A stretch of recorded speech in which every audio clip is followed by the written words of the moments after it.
check in with everybody, see, how are you feeling right now? Even if it is winding down after pretty much the busiest part of your day, you can absolutely still feel pretty stressed out. So in this week's Healthy Living segment, UNM Health's Brianna Mortensen chats with an expert about the importance of managing that stress and not just ignoring it. So I think collectively, people are experiencing higher levels of stress recently. UNM Health psychiatrist Dr. Christina Sauer says the first step in managing stress is acknowledging it. We may be very much in the day-to-day and I'm getting through it and I'm doing the things I need to, or I'm staying busy, but we don't always kind of have that space to pause and be like, okay, this is how it's really impacting me.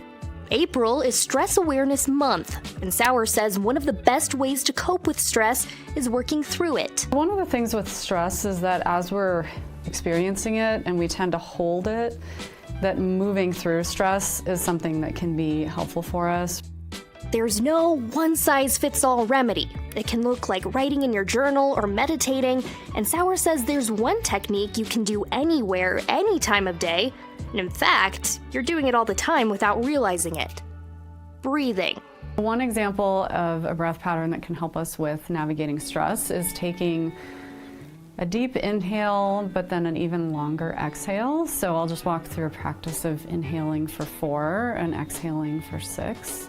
Some people like to close their eyes, so it might look like this pattern of inhale 1, 2, 3, 4, and then exhale 2, 3, 4, 5, 6.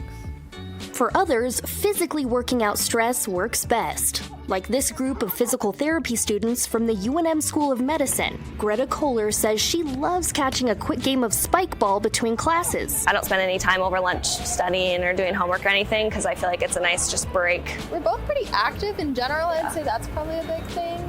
She's a big runner. I like weightlifting, and sometimes we intersperse with each other, So whether you like blowing off steam with a sport or taking a more relaxed approach, Sauer says the most important thing is knowing it's okay to talk about stress and how it impacts you. It's been, I think, really very meaningful to see the evolution of how these topics are more in the open and things that we bring attention to and discuss.